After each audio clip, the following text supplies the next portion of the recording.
देख रहे हैं अखंड गौरव न्यूज। मैं हूं विनोद गुप्ता गौरव। मध्य प्रदेश विधानसभा चुनाव की तैयारियां लगभग पूर्ण हो चुकी हैं। समस्त राजनीतिक दल अपने अपने प्रचार में लग गए हैं। हमारे बीच में मौजूद है भारतीय जनता पार्टी के जिलाध्यक्ष श्री मलखान सिंह दाऊ। आइए उनसे बातचीत करते हैं और ये जानते हैं कि आखिर संगठन की किस प्रकार से विधानसभा चुनाव को लेकर के तैयारी है। इस प्रकार से तमाम मुद्दों पर हमसे चर्चा करते हैं। बहुत बहुत स्वागत दाऊ साहब हमारे चैनल में। दाऊ साहब जानना चाहते हैं कि मध्य प्रदेश में विधानसभा के चुनाव होना है और भारतीय जनता पार्टी की किस प्रकार की तैयारियां चुनाव को लेकर के। आपने देखा होगा कि भारतीय जनता पार्टी कार्यकर्ता आधारित पार्टी है। जैसा कि हमारे ऐसे मुखिया सम्मानीय मोदी जी जो देश को एक अग्निपंथ में लाके खड़ा कर दिया, जो आज भारत की स्थिति पूरे विश्व में है, वो 10 साल पहले क्या थी ये सबको पता थे। ऐसे हमारी पार्टी के मुखिया हैं, ऐसे हमारे नेता हैं कि जो आज पूरी दुनिया के लोकप्रिय नेता है। भारतीय जनता पार्टी एक प्रकार से हमारा जो संगठन का विस्तार है, हमारे 251 शक्ति केंद्र हैं और हमारे 1558 बूथ हैं। तो हमारे 251 शक्ति केंद्रों पे पंच परमेश्वर हमने एक शक्ति केंद्र पे 5 लोग बनाने का काम किया है। उसमें हमारे संयोजक, सह संयोजक, एक हमारे प्रभारी के रूप में मंडल के पदाधिकारी हैं, एक सोशल मीडिया IT सेल के जानकार हैं और एक हमारी जो केंद्र सरकार की प्रदेश सरकार की योजना है उनके जानकार हैं। ऐसे 5 लोगों की नियुक्ति हमने की है शक्ति केंद्रों पे। इसी तरह हमारे बूथ की समिति का भी गठन हुआ है, जिसमें हमारे 11 से 21 लोग तक बूथ अध्यक्ष, महामंत्री, BLA ऐसे 3 और बाकी हमारे सदस्य। ऐसे हमने हर बूथ पर कहीं 11 लोगों की है, कहीं 15 लोगों की, कहीं 21 लोगों की। और पन्ना प्रमुख जो एक वोटर लिस्ट में अगर 30 पन्ने हैं तो 30 दूनी 60 पेज प्रमुख तक बनाने का हमने काम किया है। लेकिन पन्ना प्रमुख हम प्राथमिकता पे लिए हैं, तो एक पन्ने में हमारा एक प्रमुख भी बनाया है। इस तरह की हमारी नीचे तक तैयारी है। इस बार के चुनाव में भारतीय जनता पार्टी किन मुद्दों को लेकर चुनाव लड़ने जा रही? आज भारतीय जनता पार्टी के पास एक प्रकार से एक कहा जाए तो विकास की गंगा बही है। हमारी जितनी योजनाएं हैं, चाहे हमारे केंद्र सरकार की योजनाएं हो, चाहे हमारे प्रदेश सरकार की योजनाएं हो, जैसे परिवार का एक मुखिया अपने परिवार का पालन पोषण करता है, इसी तरह हमारे सम्मानीय मोदी जी और हमारे सम्मानीय शिवराज सिंह चौहान जी ने जितनी योजनाएं दी हैं, ऐसा कोई भी घर पूरे अपने जिला छतरपुर में का पूरे प्रदेश में नहीं होगा कि जिस दरवाजे पे खड़े हो जाए हमारी किसी न किसी योजना का लाभ वहां जरूर पहुंचा है। कांग्रेस पार्टी आरोप लगा रही है कि भारतीय जनता पार्टी ने विकास में बाधा बनी है, भ्रष्टाचार बहुत ज्यादा हुआ है, पुरानी पेंशन को लेकर के कर्मचारी नाराज हैं, पेंशनर नाराज हैं, फिर कैसे आप दावा कर रहे हैं कि सरकार बनेगी इस बार? आपने देखा होगा कि कांग्रेस तो एक झूठ झपाट की राजनीति करती है और उन्होंने एक बहुत बड़ा झूठ बोला था पिछली 18 के चुनाव में कि 2 लाख तक के हम किसानों का कर्जा माफ करेंगे, 4000 देवाओं को देने का वादा करेंगे। वो तो उन्होंने किया नहीं है। वही तो उनकी सबसे झूठ का पुलंदा वाली है। सबको विदित है, पूरा प्रदेश जानता है कि इस तरह की झूठ बोलने वाले लोग हैं। और बाकी हमने कहा नहीं कि हमारे ऐसे नेता हैं जो हमारे देश के लिए काम करते हैं, ऐसे नेता हैं जो योजनाएं हमारे एक हर जन जन तक पहुंचाने का काम हमारी केंद्र सरकार की प्रदेश सरकार ने किया है।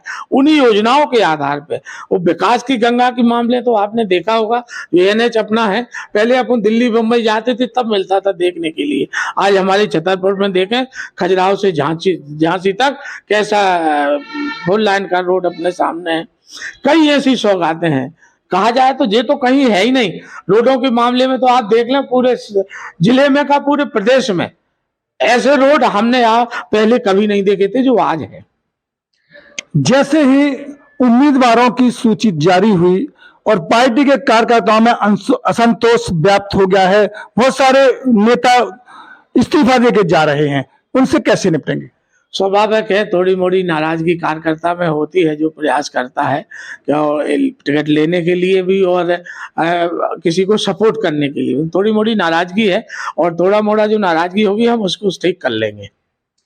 अभी छतरपुर जिले की 2 विधानसभा सीटों पे उम्मीदवार घोषित नहीं हुए हैं, कब तक घोषित हो सकते हैं?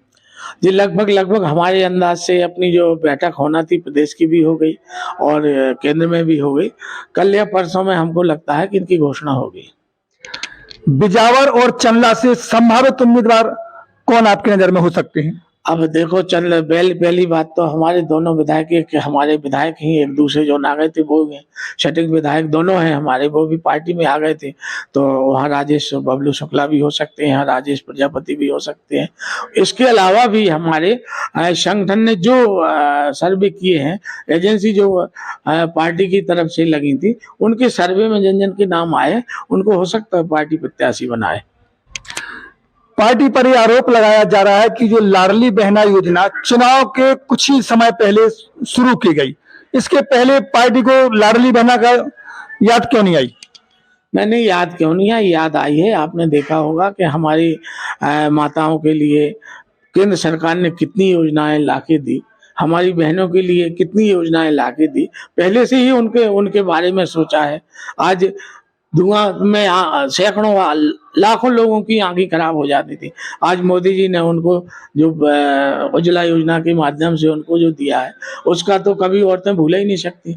आज शौचालय के माध्यम से जो केंद्र सरकार ने उनको दी है योजना, शौचालय बाहर शौच के लिए जाती थी, परेशान हो जाती थी, शाम अंधेरे का इंतजार करती थी हमारी बहनें कि अंधेरा हो जाए तब हम शौच के लिए जाएं। लेकिन आज स्थिति ये है, हर घर में शौचालय है। तो ऐसी योजनाएं पहले से ही दी हैं। आज हमारे सम्मानीय शिवराज सिंह चौहान जी ने, आपने देखा होगा कि लाडली लक्ष्मी योजना के माध्यम से हमें बच्चियों को एक बहुत आगे बढ़ाने का उन्होंने प्रोत्साहन किया था। फिर उनने लाडली बहना लाके एक ऐसा काम कर दिया जो लगता है कि महिला जगत में एक प्रकार से क्रांति आ गई है। एक महिलाओं को जो सम्मान मिलना चाहिए समाज में, उसको मिलने का काम यदि किसी ने किया है तो हमारी प्रदेश की सरकार सम्मानित शिवराज सिंह की सरकार ने किया है। मैं तो जनता जनार्दन से, और हम कहा जाए तो एक प्रकार से हमारे तो जनता भगवान है, हमारी निर्माता है, जो निर्माण करती है नेता का, वो हमारे भगवान के बराबर है। मैं उनसे यही निवेदन करूंगा, जो पार्टी हमारे देश के लिए काम करे। आपने देखा होगा जैसे देश के लिए हमारी 370 धारा हटाकर कश्मीर से कन्याकुमारी तक एक सपना था हमारा, उसको हमने भारत देश का अभिन्न अंग बना लिया। एक राम मंदिर का मुद्दा था, 500 वर्षों से चला आ रहा था पेंडिंग, उस मंदिर को अपन ने बड़े आसानी से निपटा के आज राम मंदिर बन भी गया है और लगभग जनवरी में अपन दर्शन भी करने पहुंच जाएंगे। तो ऐसे काम भारतीय जनता पार्टी की सरकार जब से केंद्र में बनी उनने किए हैं। तो ऐसे हमको लगता है योजनाएं इतनी दी है कि हमको लगता है जो भी हमारे वातावरण को सुन रहा है, हमारे भाषण को सुन रहा है, तो वो अपने आप में खुद सोचे कि ये सही बोल रहे हैं या गलत बोल रहे हैं। तो जो पार्टी देश के लिए काम करे, जो पार्टी हमें अपने परिवार की तरह पालन पोषण का काम करे, तो हमारा आपका भी दायित्व है कि हम उस पार्टी को बढ़ाने का काम करेंगे। हमको लगता है कि जो हमारा मध्य प्रदेश का विकास, चाहे केंद्र सरकार ने किया हो चाहे प्रदेश सरकार ने किया हो, जो हमारी योजनाएं चाहे केंद्र सरकार ने दी हो चाहे प्रदेश सरकार ने दी हो, सभी का लाभ जन जन तक पहुंचा है। तो हमारा निवेदन और आग्रह यही है कि अपन ऐसी सरकार को वोट करें जो आने वाली 17 तारीख को ऐतिहासिक विजय हासिल हो। हमारे यहाँ से 6 विधानसभा में 6 विधानसभा भारतीय जनता पार्टी के खाते में जाए। 17 तारीख को कमल का बटन दबाकर भारी बहुमत से विजय बनाने का संकल्प हम सभी लें। ये थे भारतीय जनता पार्टी के जिलाध्यक्ष। उन्होंने स्पष्ट तौर पर कहा कि भारतीय जनता पार्टी ने प्रदेश में विकास की गंगा बहाई है और उन्होंने जनता से आह्वान किया है कि 17 नवंबर को होने वाले चुनाव में भारतीय जनता पार्टी के पक्ष में मतदान करें। विनोद गुप्ता गौरव, ब्यूरो रिपोर्ट, अखंड गौरव न्यूज, छतरपुर।